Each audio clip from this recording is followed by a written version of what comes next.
Hello folks, welcome back to the channel and welcome to another detailed slot car review here at Scale Hectic, this time featuring a 1969 Dodge Charger that became famously known as a General Lee from Dukes of Hazzard.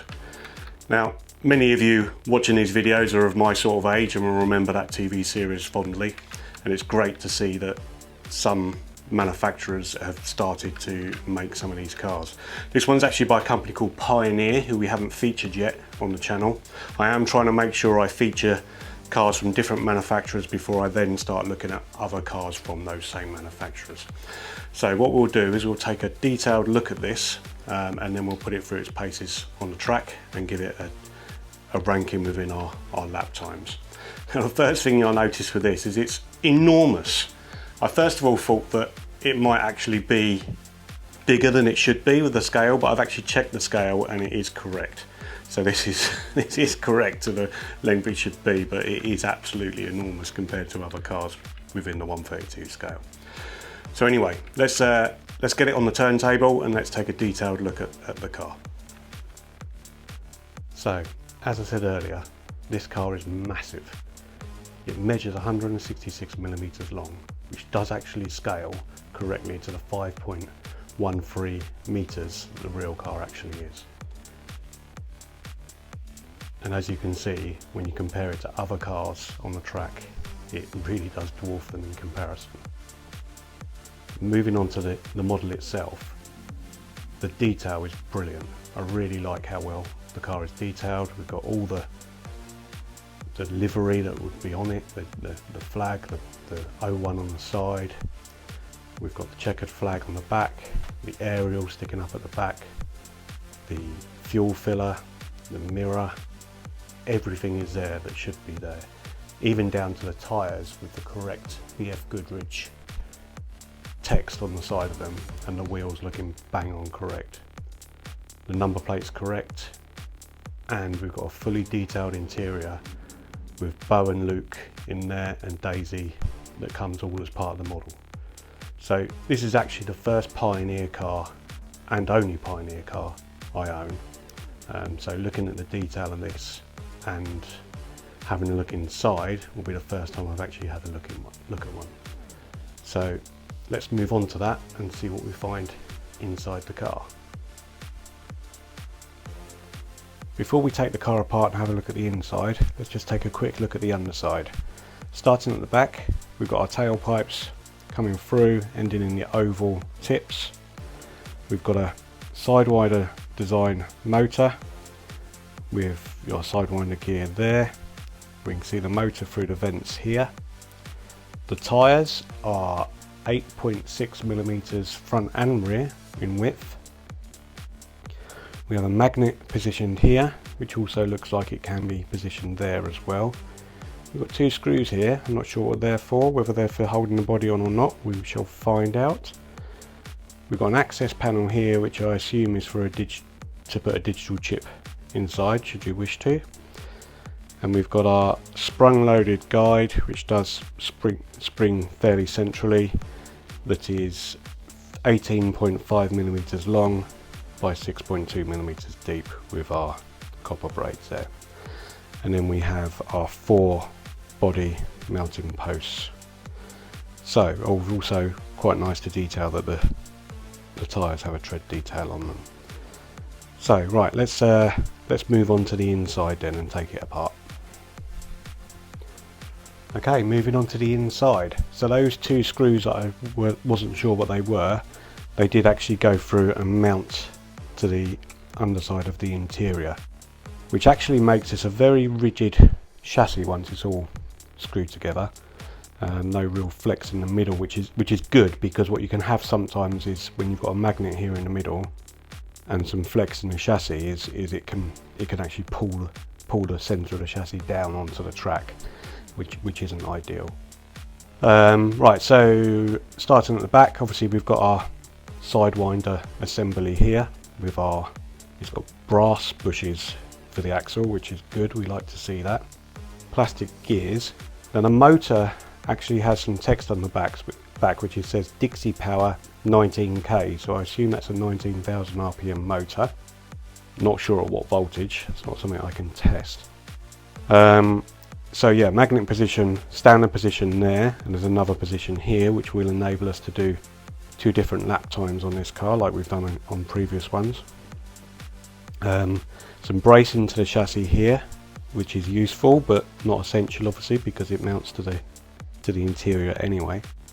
And then this is the inside of that plate, so that does confirm that is for a digital chip. Now I don't know with Pioneer whether they do their own chips or whether you need to use someone else's, but I'm sure someone in the comments will be able to tell me. The front axle is on plastic bushes, which, although we would prefer to see brass, is better than some of the other cars we've seen where it's literally just a slide in with no bush there at all. Obviously we've got our wiring through, and the other side of the guide. Now this is a guide I'm not familiar with. Looks like the wires there are soldered onto tabs through to the copper braid, so I'm not sure of the procedure of changing those. That's something I'll have to look into, but that's only obviously an issue if you get to that point. So yeah, and then we've got on the underside of the body we've got some posts here which are positioned above the axles to stop them trying to pop out should they ever try to do that. And then we've got the interior, which as mentioned before is a full interior which is held in place with melted tabs. No lighting on this car, which is a bit of a shame. It would be nice to see some lighting, but obviously that would be somewhat tricky with the Dodge Charger having usually the concealed headlights, so they would either have to be open or manually changed. Actually looks like that interior is made up of several pieces because we can see more tabs here for like the side part that would have been where it gets melted in. So that's quite nice to see that it's got side panels and everything. It really is quite a nice detailed interior, that one. Okay, so that concludes the detailed look. What we'll do now is we'll run it first of all with the magnet in this position, and then one with it in that position. Usual things apply. I'd imagine that it'd probably be faster with it here, but more entertaining with it there. But we'll give it a go and let you know the lap times and our thoughts.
Okay, so that's the car run with the magnet in both positions.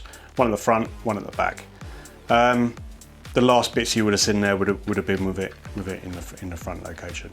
In terms of how the car drives with the magnet in either location, there's not a vast difference. In some ways it felt very similar to me. In actual fact, in both locations I was able to hang the back end out a bit, which is what you should be doing with this car. But yeah, it did drive really nicely. I had a bit of a problem at the top corner on the track where the track dips down quite a lot, where power to the car became a bit of an issue, and I found what I needed to do was just pull out the braids as much as possible and spread them slightly, and that seemed to solve that. I do have problems with the track in that location which may get changed at some point. Now in terms of lap times, with the magnet at the back we've got a 5.17, and with it at the front we've got a 5.5. So that suggests that it's obviously quicker with it in the rear position. which means I'll probably put it back there because it really didn't drive much differently with either location. That does unfortunately make it the slowest car that we've tested so far, but I kind of expected that. It's big, it's a bit clumsy, but you know, the other cars are more sort of performance orientated cars. So, but I must admit, it is good fun. I did enjoy running it around the track, and I like the car in general. So yeah, I give this one a big thumbs up. I hope you enjoyed the video. This is one to look out for. They do actually do loads of different versions of this car, and I am actually looking out for they do one which is kind of dirty, because as you may have noticed, that this car has been a prop on my track for quite a while, and where it's bursting through the Castrol sign, and I think it would look better if it was a dirty version for that, and I'll keep this one for the one that I'm going to run around the track. All right folks, well I hope you enjoyed that video. Please do keep liking and subscribing, and we'll get more of them done and more for you to enjoy. All right, take care. Thanks then. Catch you on the next one. Bye-bye.